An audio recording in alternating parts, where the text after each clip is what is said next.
Hello everyone, welcome back to my channel. दोस्तों, प्रस्तुत है आज की ब्रेकिंग न्यूज़। बिजली संकट, आपातकालीन प्रावधान लागू, बंद विद्युत इकाइयां होंगी शुरू, 20 ठप खादानों से निकाला जाएगा कोयला। 3 स्कूलों में प्रधानाचार्य चयन का परिणाम स्थगित। अब जिलों का हाल खुद भी परखेंगे मुख्यमंत्री योगी। स्कूली बच्चों के लिए हाइब्रिड लर्निंग सिस्टम विकसित किया जाएगा, मोदी।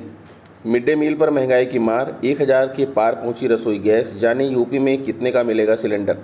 नामांकन लक्ष्य पूरा न करने वाले प्रधानाध्यापकों का वेतन रोका। पीएम मोदी ने की नेशनल एजुकेशन पॉलिसी की समीक्षा, स्कूल छोड़ चुके बच्चे फिर शुरू कर पाएंगे पढ़ाई। आइए देखते हैं दोस्तों खबरें विस्तार से। जी हाँ दोस्तों, आप देख पा रहे हैं खबरें विस्तार से केसमैन यह यूट्यूब चैनल पर। नई दिल्ली, करीब एक दशक के सबसे गहरे बिजली संकट से निपटने के लिए केंद्र सरकार ने आपातकालीन प्रावधान लागू किए हैं। इसके तहत कोयला आयात को लेकर घरेलू कोयला उत्पादन बढ़ाने और कोयला को संयंत्रों तक समय पर पहुंचाने के लिए हर मोर्चे पर युद्ध स्तर पर जुटना है। विद्युत मंत्रालय ने बताया कि सरकार आयातित कोयले से बिजली बनाने वाली बंद पड़ी विद्युत उत्पादन इकाइयों को फिर शुरू करने जा रही है। साथ ही बंद खदानों से कोयला भी निकाला जाएगा।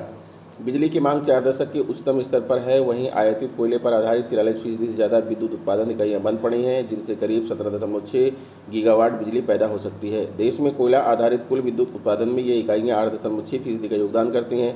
इसी वजह से सरकार ने इन्हें शुरू करने की तैयारी की है। इसके अलावा विद्युत उत्पादन की लागत ग्राहकों से वसूलने के लिए समिति का गठन किया है। विद्युत उत्पादक इकाइयों के पास कोयले का भंडार 9 वर्ष के न्यूनतम स्तर पर आ गए हैं। इस संकट के पीछे कई कारण हैं, जिनमें विद्युत वितरण कंपनियों के ग्राहकों से बिजली उपभोग की उस समय पर कीमत वसूलने में नाकामी से कोयला खदानों से कोयला उत्पादन में 33% तक कमी करना शामिल है। अंतर्राष्ट्रीय बाजार में पिछले वर्ष मार्च-अप्रैल की तुलना में नॉन कुकिंग कोल की कीमत $50 प्रति टन से बढ़कर $288 प्रति टन पहुंच गई। रूस से कोयला आयात बंद करने के बाद अब कीमत करीब $180 प्रति टन है। आयात पर तुरंत कदम उठाएं राज्य। केंद्रीय विद्युत मंत्री आर.के. सिंह ने शुक्रवार को फिर से राज्यों से कहा कि वे बिजली उत्पादन के लिए कोयला आयात पर तुरंत कदम उठाएं। बिजली बनाने वाली इकाइयों के कोयला आयात की समीक्षा बैठक के दौरान सिंह ने कहा कि जो जितना कोयला आयात करेगा उसे मिश्रण के लिए उसी अनुपात में घरेलू कोयला उपलब्ध कराया जाएगा। इसके साथ ही उन्होंने राज्यों व बिजली बनाने वाली इकाइयों को उन्हें आवंटित खदानों से भी खनन बढ़ाने को कहा। आयातित कोयले से पूरी क्षमता से बिजली उत्पादन का आदेश। बिजली की मांग में 20% से ज़्यादा वृद्धि को देखते हुए कोयला केंद्रीय विद्युत मंत्रालय ने आयातित कोयले से बिजली बनाने वाले सभी संयंत्रों को पूरी क्षमता से संचालित करने का आदेश दिया है। इससे पहले मंत्रालय ने सभी निजी व सार्वजनिक विद्युत उत्पादकों को निर्देश दिया था कि वे जरूरत का कम से कम 10% कोयला आयात करें। मंत्रालय ने बताया कि कोयले की अंतर्राष्ट्रीय कीमत बढ़ने की वजह से कोयला आयात काफ़ी कम हो गया, जिससे घरेलू कोयले पर अधिक दबाव पड़ रहा है। 2015-16 में 370 लाख टन कोयला आयात किया जा रहा था, जो 2021-22 में घटकर 240 लाख टन रह गया। जबकि बिजली की मांग बढ़ने से कोयले की मांग बढ़ती जा रही है। विद्युत, कोयला व रेल मंत्रालय में तालमेल की कमी से हुई दिक्कत। AIPEF all India power engineers federation ने मौजूदा बिजली संकट को विद्युत, कोयला व रेल मंत्रालय में तालमेल के अभाव का नतीजा बताया है। AIPEF ने केंद्र सरकार से कोयले की आयात पर राज्यों को मुआवजा देने का अनुरोध करते हुए कहा, केंद्र सरकार को राज्यों को कोयला आयात पर मुआवजा देना चाहिए, क्योंकि घरेलू उत्पादन में कमी से उन्हें कोयला आयात करना पड़ रहा है। बंद खदानों से बढ़ेगा उत्पादन। कोयला मंत्री प्रहलाद जोशी ने ट्वीट कर बताया कि 20 बंद पड़ी कोयला खदानों से फिर से उत्पादन शुरू करने का फैसला किया गया है।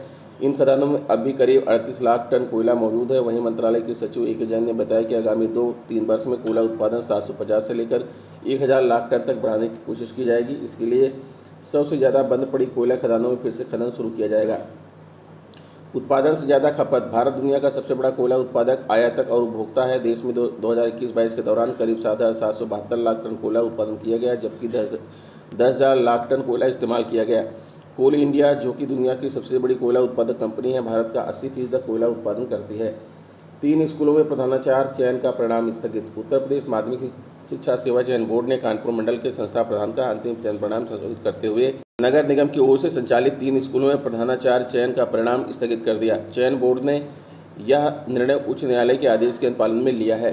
चयन बोर्ड ने 2 मई को प्रधानाचार्य भर्ती 2011 के तहत 94 पदों का अंतिम चयन परिणाम घोषित किया था। शीला मिश्रा व 3 अन्य बनाम उत्तर प्रदेश शासन व 7 अन्य की याचिका में उच्च न्यायालय ने नगर निगम कानपुर से संचालित संस्थाओं को छोड़कर शेष परिणाम याचिका के अंतिम निर्णय के अधीन घोषित करने का आदेश दिया था। चयन बोर्ड के सचिव नवल किशोर के अनुसार 3 संस्थाओं के साथ नगर निगम शब्द न होने के कारण इनका परिणाम भी बोर्ड ने घोषित कर दिया था। परीक्षण के बाद प्रथम दृष्टया बात सामने आई कि ये विद्यालय नगर निगम से संचालित हैं। इसे ध्यान में रखते हुए चयन बोर्ड ने वेबसाइट पर प्रदर्शित Shri Ratna Shukla inter college Juhi Kanpur, DPS inter college Nawabganj Kanpur और BRD Balika inter college Nawabganj Kanpur Nagar का पैनल अग्रिम आदेश तक स्थगित कर दिया है। अब जिलों का हाल खुद भी परखेंगे मुख्यमंत्री योगी। लखनऊ मुख्यमंत्री योगी आदित्यनाथ ने पिछले कार्यकाल में भी प्रदेश के प्रत्येक जिले का दौरा किया, लेकिन दूसरे कार्यकाल में उन्होंने शुरू से ही रफ्तार पकड़ ली है। 2024 तक लोक कल्याण संकल्प पत्र के अधिकांश संकल्प पूरा करने का लक्ष्य मंत्रियों और अधिकारियों को सौंप चुके योगी ने एक एक जिले की विकास की योजना बनाने के लिए 3-3 मंत्रियों को समूह हर मंडल के लिए बनाया है। मंत्री दौरे कर रहे हैं, लेकिन अब मुख्यमंत्री ने खुद भी जिलों का दौरा कर मंडलवार समीक्षा शुरू कर दी है।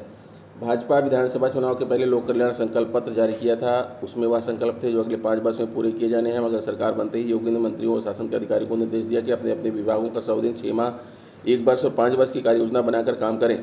इसका प्रस्तुतिकरण देखने के साथ ही कह दिया कि इनमें से अधिकांश काम 2024 तक पूरे कर लेने हैं। माना यह जा रहा है कि तैयारी लोकसभा चुनाव की है। अधिकांश योजनाओं का लाभ जनता को मिलने से उसे डबल इंजन यानी कि केंद्र और प्रदेश में समान सरकार होने के लाभ का एहसास होगा। इसे ध्यान में रखते हुए सीएम योगी ने कैबिनेट मंत्रियों की अध्यक्षता में 3-3 मंत्रियों का समूह सभी 18 मंडलों को बना दिया है जिन्हें जिम्मा दिया गया है। वह जिलों का दौरा कर वहां विकास योजनाओं की समीक्षा करें, जिले की समीक्षा और संभावनाओं पर रिपोर्ट तैयार करें। उसी रिपोर्ट के आधार पर वह वरिष्ठ अधिकारी प्रत्येक जिले का मॉडल प्लान बनाएंगे, जिसे नोडल अधिकारी बनाया जाएगा। प्रधानमंत्री नरेंद्र मोदी ने शनिवार को स्कूली बच्चों को प्रौद्योगिकी के अत्यधिक संपर्क से बचने के लिए ऑनलाइन और ऑफलाइन सीखने की हाइब्रिड प्रणाली विकसित करने की वकालत की। पीएम राष्ट्रीय शिक्षा नीति एनईपी की क्रियान्वयन की समीक्षा के लिए एक उच्च स्तरीय बैठक की अध्यक्षता कर रहे थे। आधिकारिक बयान के अनुसार पीएम मोदी ने कहा कि नई नीति पहुंच, समानता, समावेशिता और गुणवत्ता के उद्देश्यों के साथ शुरू की जा रही है। आंगनबाड़ी केंद्रों द्वारा बनाए गए डाटाबेस को स्कूल के रिकॉर्ड के साथ समेकित रूप से एकीकृत किया जाना चाहिए, क्योंकि बच्चे आंगनबाड़ी से वहां जाते हैं। बयान में कहा गया कि छात्रों में वैचारिक कौशल विकसित करने के लिए उन्होंने स्वदेशी रूप से विकसित खिलौने के उपयोग पर जोर दिया। उन्होंने सुझाव दिया कि विज्ञान प्रयोगशालाओं वाले माध्यमिक विद्यालयों को मिट्टी परीक्षण को क्षेत्र में किसानों के साथ जुड़ना चाहिए। नई शिक्षा नीति की सराहना करते हुए उन्होंने कहा कि स्कूल न जाने वाले बच्चों को पता लगाने व उन्हें मुख्य धारा में वापस लाने के लिए विशेष प्रयासों और उच्च शिक्षा में बहुप्रवेश व निकास की शुरुआत से कई परिवर्तनकारी सुधार किए हैं।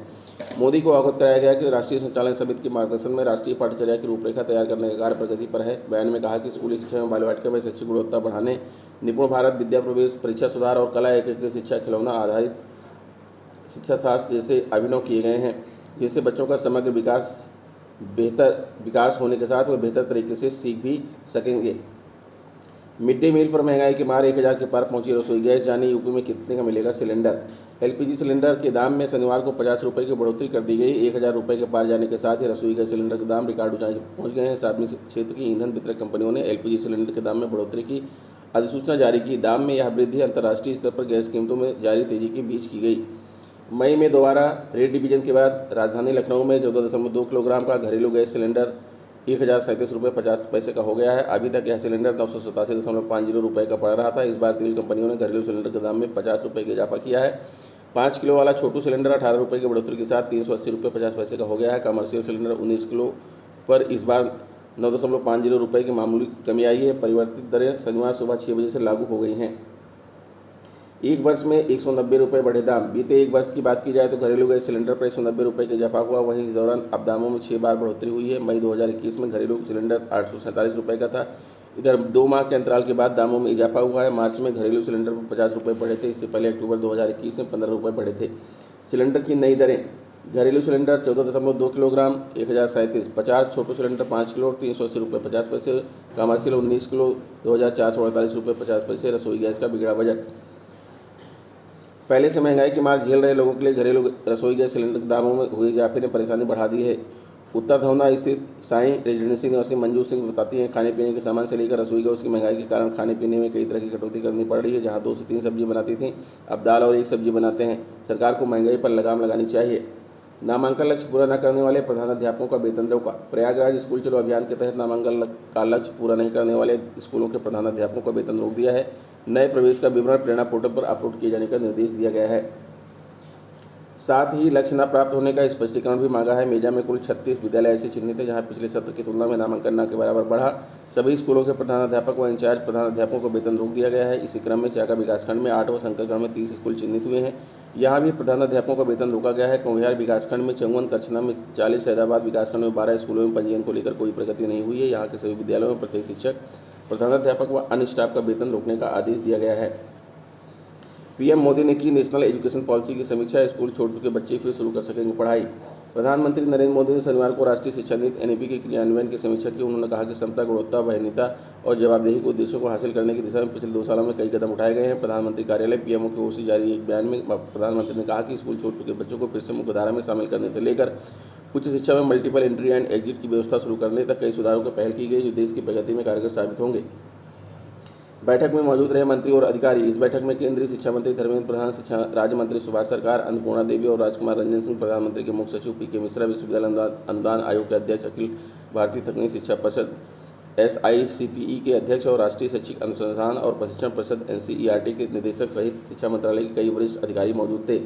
बैठक के दौरान प्रधानमंत्री को राष्ट्रीय संचालन समिति के अधीन तैयार किए जा रहे राष्ट्रीय पाठ्यक्रम रूपरेखा की प्रगति से अवगत कराया गया। इस दौरान उन्होंने कहा कि ऑनलाइन और ऑफलाइन शिक्षा इस प्रकार की विकसित की जानी चाहिए कि स्कूल जाने वाले छात्रों को कम से कम जोखिम का सामना करना पड़े। तो दोस्तों, ये रहा आज का ब्रेकिंग न्यूज़। आशा करता हूँ वीडियो आपको अच्छी लगी होगी। अगर वीडियो अच्छी लगी है तो प्लीज़ हमारे चैनल को सब्सक्राइब करके बेल आइकन प्रेस कर दीजिए। मिलेंगे आपसे नेक्स्ट वीडियो में कुछ नई जानकारी लेकर। तब तक के लिए नमस्कार।